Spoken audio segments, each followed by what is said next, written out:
Welcome to Alaska. It's vast, it's a bit chilly, and not a lot of people live here. But it's got a big old railroad. Oh, that's cold! That's cold! I want to travel from one end of the Alaska Railroad to the other. I've never seen anything like this anywhere on the planet. It's just extraordinary. I'll be risking life and limb. I thought you were experienced at this. Shit happens. Yeah, it seems to have done. With little regard for personal safety.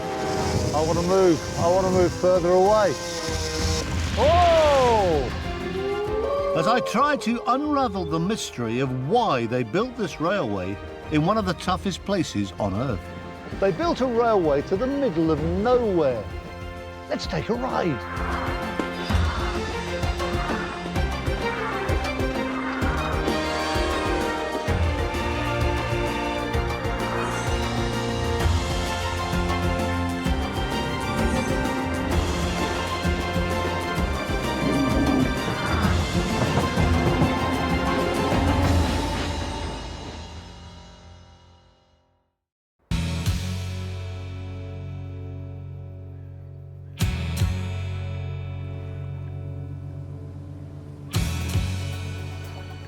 I've started my journey at the port of Seward on the south coast of Alaska.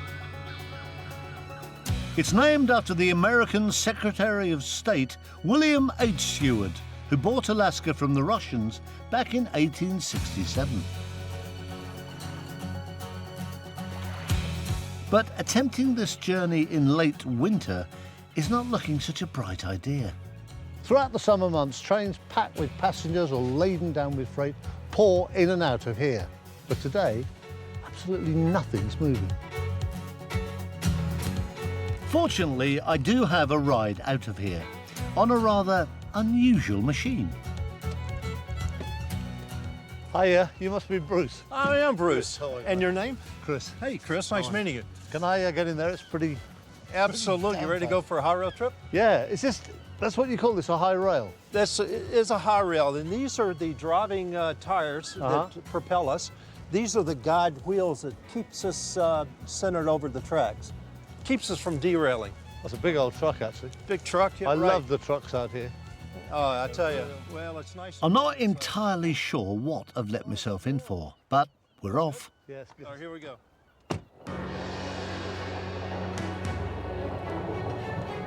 Over the next 7 days, I want to travel the length of this railway, deep into the heart of Alaska. From Seward, I'm trying to rendezvous with a freight train coming up from Alaska's other main port at a place called Portage, where I hope to hitch a ride to Alaska's largest city, Anchorage. From here, I'll head north to explore tiny settlements, spectacular mountains, and meet solitary homesteaders. And then it's on into the frozen interior for some extreme engineering and remote mining communities. Until the line reaches its final destination, Fairbanks, otherwise known as the middle of nowhere.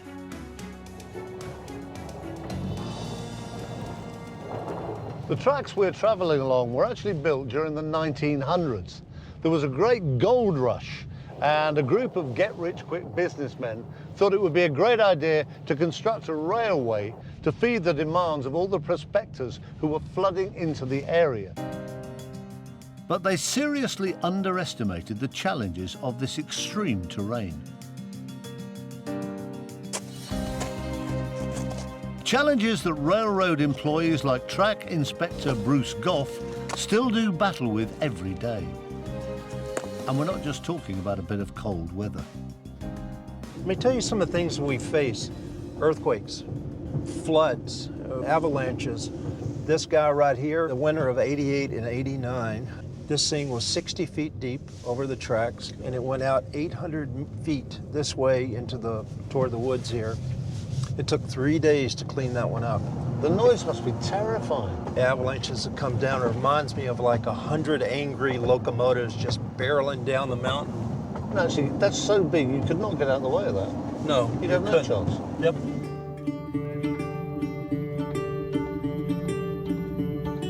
You can't actually imagine building a railroad through this, can you? Oh, I can't. And just the hardship of physically working on it. Absolutely. If you stop and think how many thousands of men have toiled out here, the dynamite they had to use to blast the rock out, a lot of tough work. Progress was painfully slow. In the first 6 years, they laid just 50 miles of track. Workers brought in from warmer parts weren't prepared for the extreme cold or the other dangers of wild Alaska. Is that bear tracks? Gosh. Yes, those are bear tracks. Good spot. Really He's good probably spot. just here somewhere. Absolutely. With the gold rush long gone, the real problem was that there was almost no one here. And with no customers, the railroad went bankrupt. Not once, but twice. In 1912, work ground to a halt very near here. We're at Portage. All right. Take care, Bruce. Should be a good spot right here. Okay. I was expecting an important junction with a station, but there's nothing here at all. Apart, that is, from a stream worryingly called Bear Creek. I'm trying to get a train to Anchorage. Now, it won't be a nice, warm, comfy passenger train. There ain't one. But there is supposed to be a freight train coming from one of the big ports up there. We're not sure it'll stop. We're not quite sure what time it gets here because they don't have any sort of timetable. But we can wait around as long as it doesn't get too cold. And in this remote spot, there aren't any bears.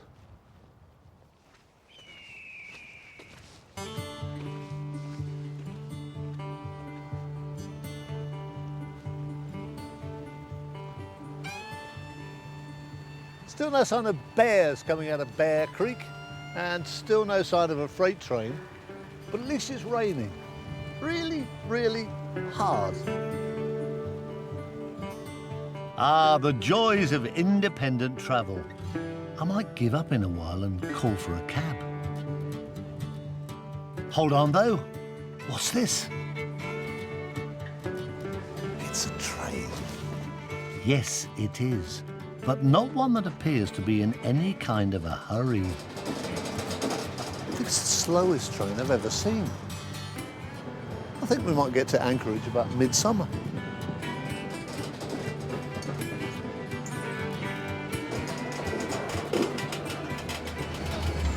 Hi guys, can I get a lift to Anchorage? Thank you. Oh, this is cool, look at this. Big old freight train. Freight train, freight train. Oh, hi guys. Welcome aboard. Chris. Hey Chris, I'm Mike. Chris. This looks to me like an enormous freight train. Is this that big? It's really not that big. It's only 3,000 feet long. It's a little... 3,000, well that's quite big. And what will you be carrying? And what sort of stuff? Methanol, propane, stuff like that. Isn't that kind of explosive? Yeah, we have to just handle it, gently. Yeah, please do. Yeah, right. It's the least we can do. It's pretty nice, isn't it? Okay.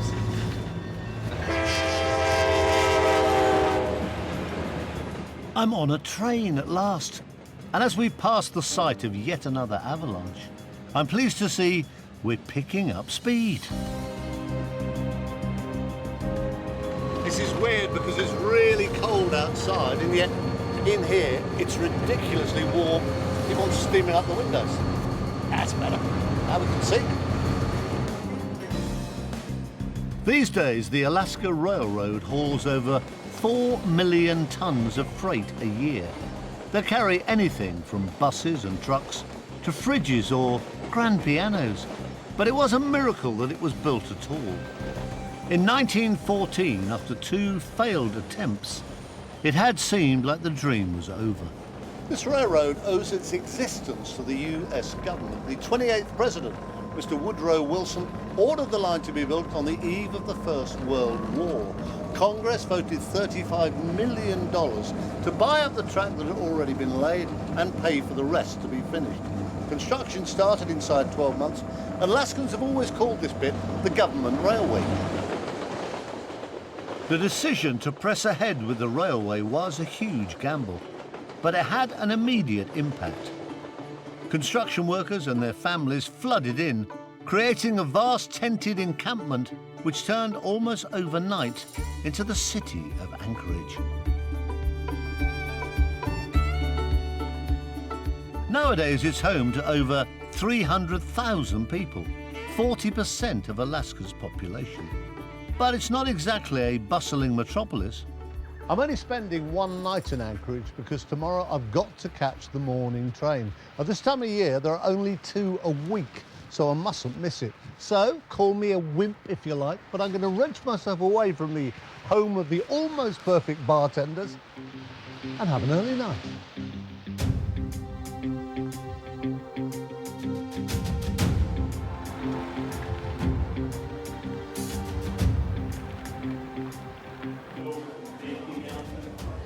So I set my alarm early. This should be the first passenger train I've ever travelled on in Alaska. It's called the Aurora Winter Train, and as you can see, it's very, very popular.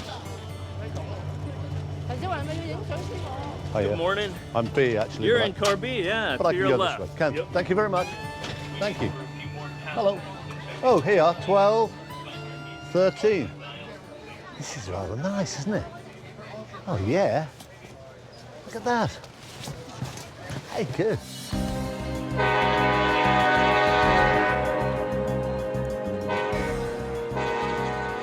Has a really big reputation, this train. I must say so far, I'm very impressed. Spotlessly clean, lovely leather seats, and it left exactly bang on time, first thing in the morning. It's also rumoured to do a really good breakfast, so excuse me.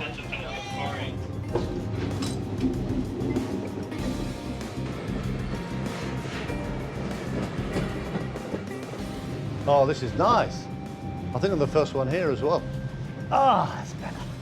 Oh, yeah. Nice view, bit misty, but nice view. Bugger tea, sausage, bacon. Bring it on, baby. Good morning. Hiya, I'm starving. Oh, what, eggs?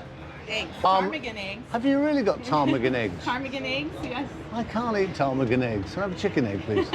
Okay. Chicken eggs and Okay. bacon with Yes, please. potatoes. Yes, please. And a hot tea. And a hot tea and no reindeer. And no reindeer. Thank you. All right, I'll save Rudolph.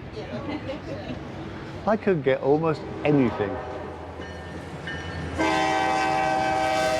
I'm taking the Aurora 100 miles north to visit one of the oldest settlements in Alaska, before pressing on through the wilderness to the little town of Talkeetna.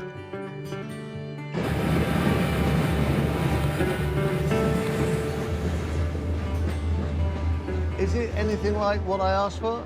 No. Is that ptarmigan egg? Close, yeah. Is that Rudolph the reindeer? And that's Rudolph. And we got smoked bacon in there and potatoes. It looks nice, actually. Thank you very much. Very good. You're Thank welcome. Enjoy your breakfast. Okay, I will. Let me stop watching the news.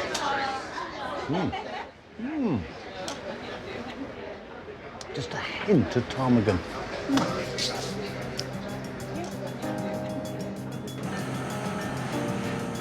We're approaching my first stop now, a little place whose name I can't pronounce, where I hope to get an idea of what Alaska was like before the coming of the railroad. The people who originally inhabited this part of Alaska weren't Russians, they weren't Americans, they weren't even Eskimos. They're originally a tribe of hunter-gatherers called the Nenana. Stopping at a village just in a couple of minutes' time. That is their village, their descendants still live there. And hopefully I should be able to get a chat with a guy called Lee Stephan, who's the president of their tribal council. Oh, that's cold! That's cold!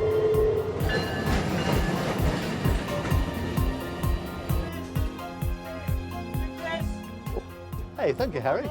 You're a very, very nice man. All right. It's much colder. Just a little bit, not bad. Are you Lee? Yes, sir. Hi. Hello, sir. Hi. Lee I'm Chris. Stephan. How are you? Welcome to Talkeetna. So is this Glad your you come. village? Yep. How do you say it? Welcome. Talkeetna. El Duitnu.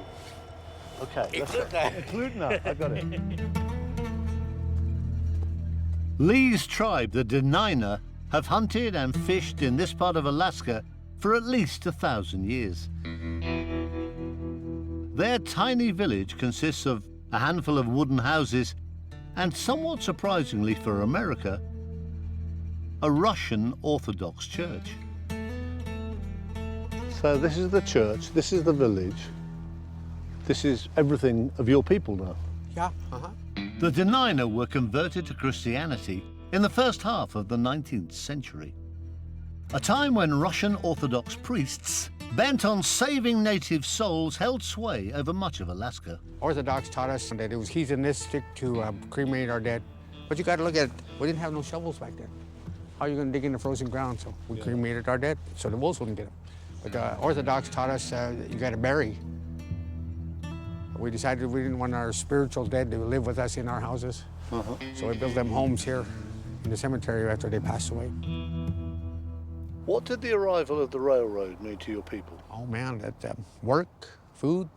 They lay track, they put the steel down. They used to be the railroad workers. How many of you are there now in the tribe? Our tribe, we have about 240. But in the village itself, there's only 35 living here. 35, that's all. So where are the others? Just scattered? Scattered around Anchorage, Palmer, Wasilla, Fairbanks. Does someone want to come back? Oh, probably the majority. We're working on it. Yeah. We're working on it. Lee's tribe has survived thanks in part to the Alaska Railroad. But the railway's own survival was in doubt for quite a long time. In 1923, when they opened, Alaska, which is twice the size of Texas, a massive area, had a population of only 60,000 people. And that just wasn't enough to run a railway. And for the first 15 years, it ran at a loss. So what did it take to turn things around? A couple of things, apparently, including global war. The surprise attack on Pearl Harbor in 1941 hurled America into the Second World War and changed the way the country's leaders thought about Alaska. The state became a strategically important frontier between America, Japan, and Russia. The American High Command were convinced that they were going to be invaded, first of all by the Japanese, and then during the Cold War by the Russians. So they brought a tremendous amount of men, supplies, and armaments up here to Alaska, which of course was great news for this railway. The American Army spent millions of dollars extending and improving the Alaska Railroad. It also benefited from the rather unexpected activity that brought hundreds of new settlers up here. I never realized there'd be any farming this close to the North Pole. But in fact, certainly in the south of Alaska, it's really intense farming country. That's because the soil is full of glacial silt that is the best possible thing for growing fruit and growing vegetables. And that brought all sorts of farmers and their families up here to the north in Alaska to settle. And of course, that brought a load of extra passengers to the railroad. The Alaska Railroad finally started turning a profit. We're now heading up into the mountains, deeper into the wilderness. It's a popular tourist area, and it's also becoming famous for a breed of hardy cabin dwellers who choose to live as far as possible from modern civilization. I'm going to stop off and sample their off-grid lifestyle. What I've let myself in for, I really don't know.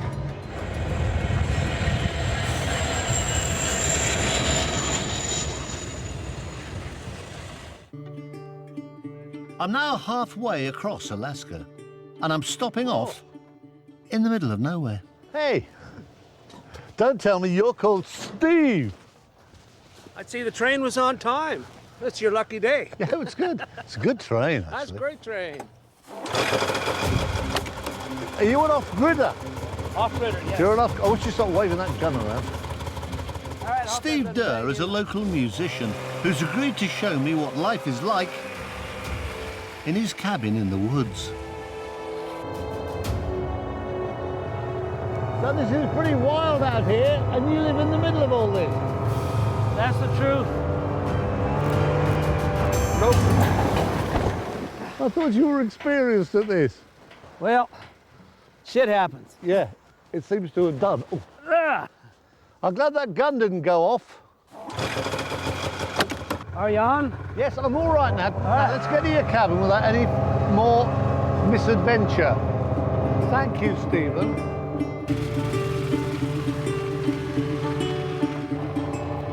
Ah, so this is it. This is your home.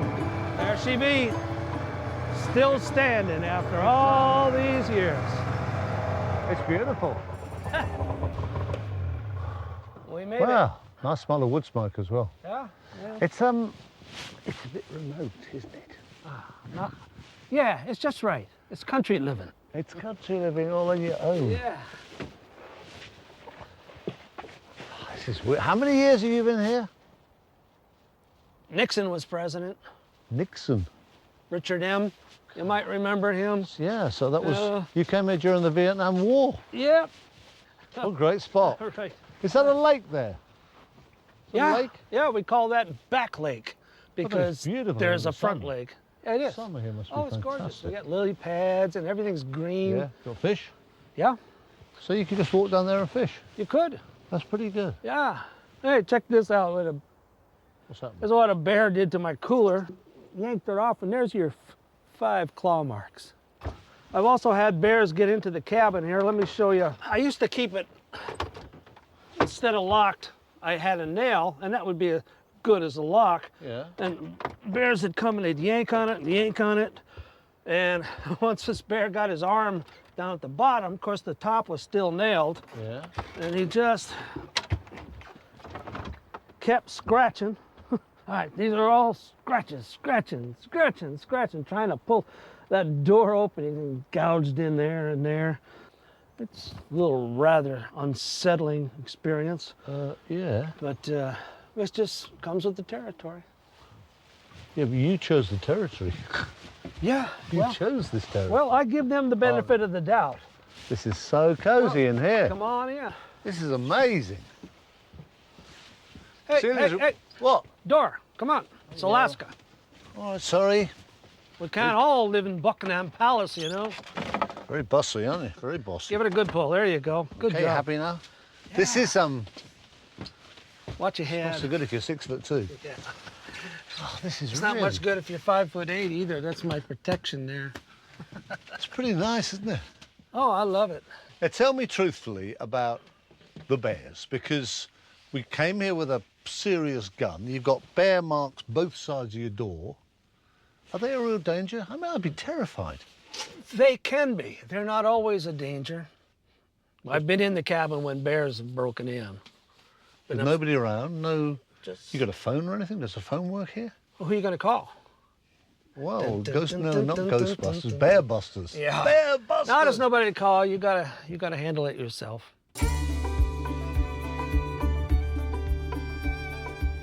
What is it about it? 'Cause you don't have to live here. What is it about it that you love? Well, a friend of mine said there's no lies out here. And that's a nice way of putting it. See, I could spend one night here. I couldn't do 2. It's a rhythm thing, it's a pace. And that the city pace is different. This is slower. I said I'd spend one night there. You have to be polite. But in reality, I'm hugely relieved Steve's dropping me off in the nearest town. Talkeetna is one of a handful of tiny settlements up here. Tourists and hardcore mountain climbers come here, but mainly it's a little railway town. Local radio host Trisha Costello, who's lived here for years, is showing me around. Was this a native town? No, it was never a native village per se, but it was most definitely a gathering place for the natives during the fishing season. And then around 1905, gold was discovered west of us here in the foothills of the Alaska Range. In fact, people still mine gold out there right now. And then presumably the railway came bringing, as it did everywhere, thousands of prospectors into towns like this. Well, the railway came through. In 1918, they actually used Talkeetna as a base for their operations when they're trying to connect the rail from Seward to Fairbanks. And so at that time, they took every single tree that you see here down and use it to make firewood and wall tents. And presumably sleepers. I mean, they made a lot of stuff for themselves, didn't they? Yeah, absolutely. How important is the railway to this town? Pretty important now, I suppose. Oh, it's really important. You know, up until 1964, you really only could take the train up here, and so most of our supplies came that way. And then nowadays, summertime, we have a lot of passenger trains coming through. But in winter, trains are few and far between, so I have some time to kill. Pretty tourist town like this must have somewhere nice to stay. Mustn't it? I really don't like this. It's pouring with rain, it's really cold, and my accommodation tonight is some kind of cabin outside the edge of the town.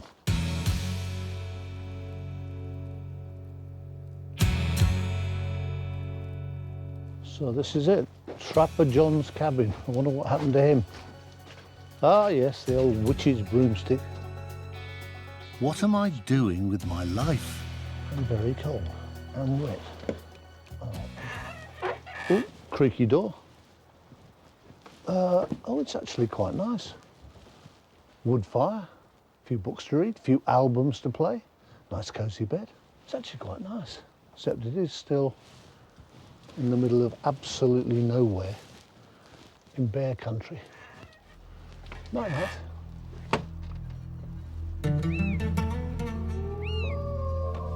To think I could have stayed at Steve's with his lovely big gun.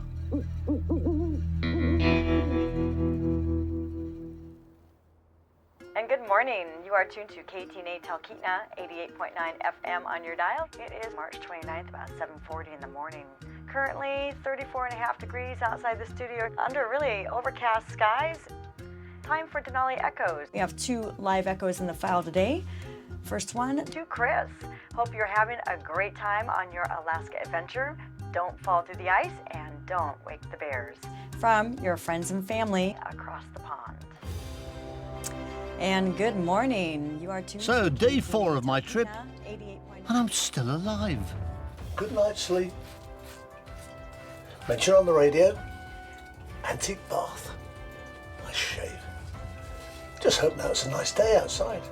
Because I've lined up an amazing flight-seeing tour of Denali.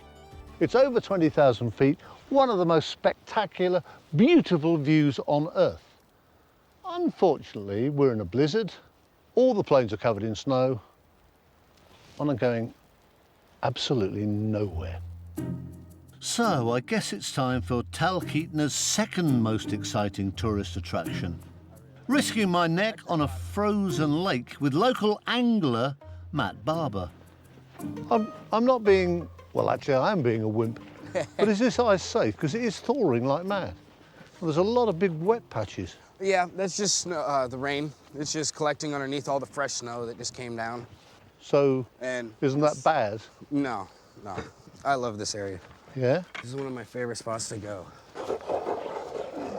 I do feel I'm not getting anywhere. Am I going down? Yeah, you're going down. Okay. Oh yeah. Oh, yeah.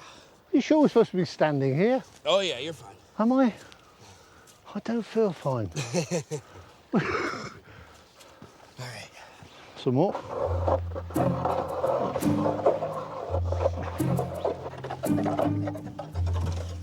Hey, we're nearly through. You're through. Right. Hey, good man. I have to say, I did do this once in Norway, and it was the most boring day of my life. Well, it was just dull. We just sat round holes and went home. Matt is clearly taking this very seriously. He's got some fancy bait, and what has to be the world's smallest fishing rod. It's like a kid. I usually use a rod about 15 foot long. Man, that's way too big. This weight looks like a little kid's rod. I know. It's just you don't So I want lower to this use down, your a fish will fishing rod appear like and you tear the rod out of my hand. Oh yeah, and there goes a flying pig. Alrighty. So you're gonna let this weight hit the bottom. At the bottom. Yep, you're gonna totally let it go all the way down. Yeah, fishy, fishy. If I catch a fish doing this, I shall feel so silly. That's on the bottom. There you go. No, there you go. Hey! Good man! I never doubted you for a second. That's amazing. This here that we have, this is a little... That took about 30 This seconds is a little flat. kokanee. He's just a little landlocked silver. That's really cool. I'm so impressed. You're the man. Back in town, the fun continues. Tonight, having spent 3, 4, 5 years alone in his log cabin, surrounded by bears, Steve is live on stage. Here's a song I wrote about the Alaska Railroad. It's called Flag Stop Train. When the steel dragon rolls into the night. In these parts, they don't write songs about beautiful girls or even the bears. The big love here is for the good old railroad. This ain't no regular scheduled stop. It's better if you understand. It's a flag stop train. You got to flag it down. I love this place, but now I need to catch my own flag stop train. Flag stop train. Yeah, yeah, yeah. Right. Day 5, and it's time to get serious. Today I'm heading into an extreme area of Alaska known simply as the interior. That train looks great, doesn't it? I'm starting to get withdrawals. Chris? Hi, guys. What's happening? Wait for you to stop. Many of the people boarding this northbound train are local off-gridders. They'll be dropped off near their homesteads all along the way. Okay, and you are going all the way up to Healytown. I hope so. All right, great. Your seat number's on your ticket there. Thank you very much. What a nice man. Thank you. Today I'm heading 150 miles into the Alaskan interior to a mining town called Healy. We're heading up to higher altitude through the extreme terrain that made this the toughest part of the railway to build and maintain.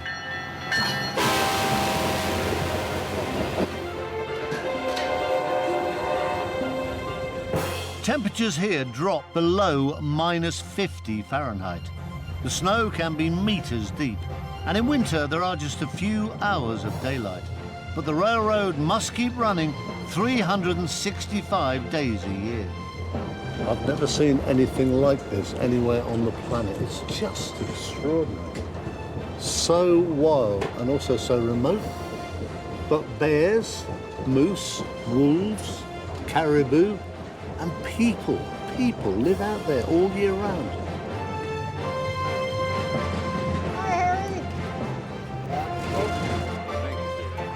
Most of the off-gridders who live out here really depend on the railroad.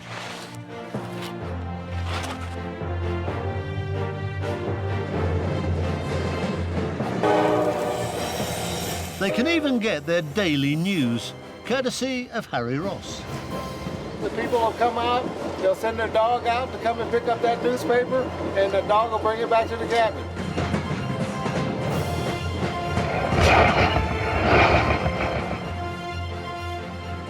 We're now approaching the greatest engineering feat of the whole line. This is Hurricane Gulch Bridge. They built this in just 60 days. It's over 900 feet wide.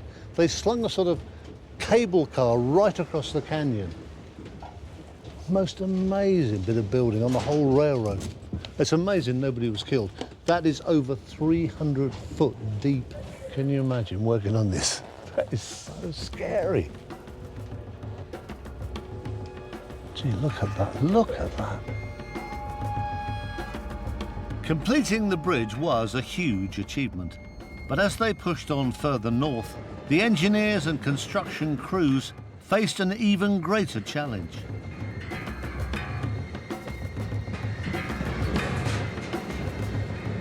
building the line along one side of this steep and treacherous canyon. This is the spectacular but very dangerous Nenana River Valley. Have a look down there. Look how the ice is forcing and breaking. Tremendous pressure down there. All sorts of really terrifying currents. But when they were building this in the 1920s, it wasn't actually the river that gave them all the problems. It was the geology and it was the climate.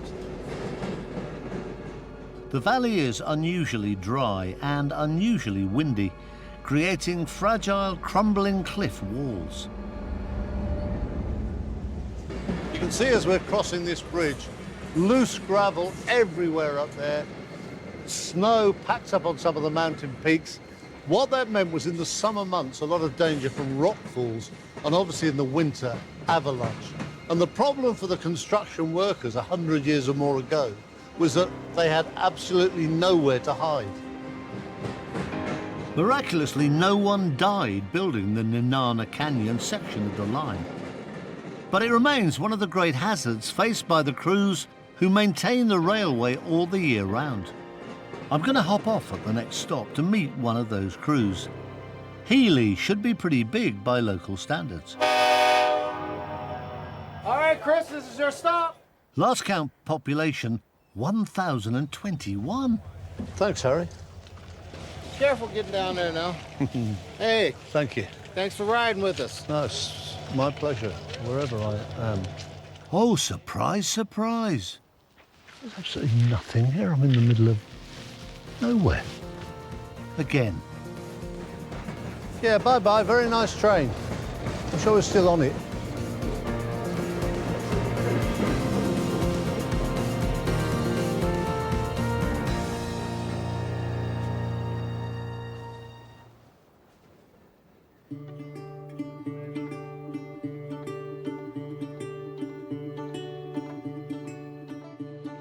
Actually, Healy was all right once I'd found it. Nice hotel, good breakfast. I was just looking at the morning paper, students caught in weekend avalanche, and apparently 2 students were completely covered in a snowdrift at the weekend. I'm going to meet a maintenance team this morning whose job is to ensure that anything that happens on the line is cleared every single day of the year, no matter what the conditions are. Tell me the problem today then. What are we heading towards? Well, today we have a tree that's encroaching on the tracks by sliding down. There's a cliff face. I'm riding with Matt Morrison and his team. We're heading back to the treacherous Nenana Canyon to clear that tree before the next train comes through later today. God, it's certainly leaning, isn't it? Yeah, it's got a bit of a corkscrew to it as well. Where's safe for me to stand? Well, I got marked out here earlier. This is a rock to another rock. It's kind of the dead man zone. I don't want to be the dead man zone. You can get crushed. I don't want to get crushed. I don't want you getting crushed either, right? How tough are these hats? They won't take that tree on the top, that's for sure. Okay, good luck. And I'm going to stay here out of the dead man zone. All right, let's offload our materials here. And... You want to go ahead and put this on? I couldn't even do this bit. It's like a mountain goat, but a mountain goat carrying a chainsaw. I want to move. I want to move further away. That's got such a curl on it. And there's a strong wind blowing. Coming. It's coming. Oh! That's amazing. Hey, Matt, cool. What up, guys? Thanks, Chris. These guys do this all the time, just keeping the rails clear. What an amazing bunch of men. A relatively easy day at the office for the boys. But imagine clearing a landslide in the middle of winter at -50 degrees. There had to be a very good reason to bring this railroad this far into the interior. And of course, there was. The dream of finding mineral riches in the heart of Alaska came true. The Usibeli mine just outside Healy produces between 1 and 2 million tons of coal every year. It gets transported to power stations right across Alaska. It all goes by rail, and I'm hitching a ride.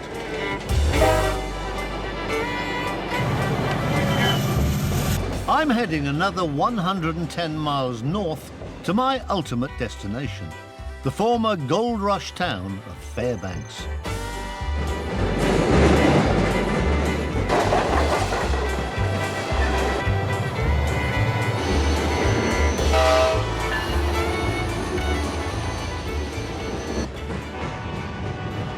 Just coming up to the town of Nenana. When the railroad got here in 1917, bored construction workers began betting on the exact date and time that the ice in the river would melt.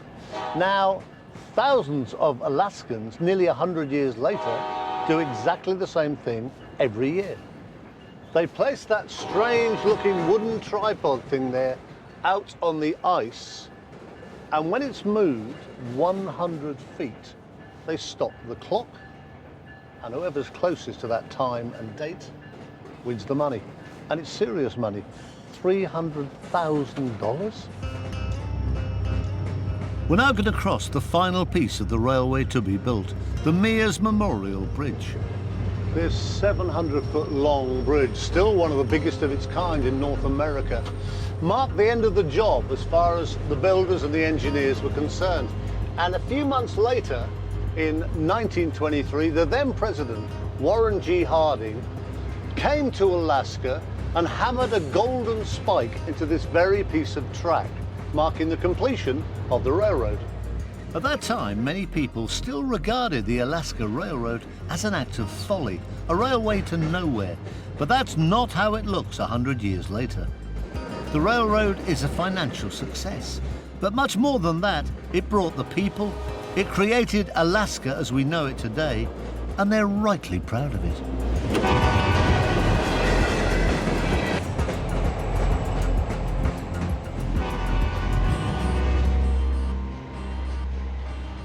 Just coming into Fairbanks, which is the end of our journey.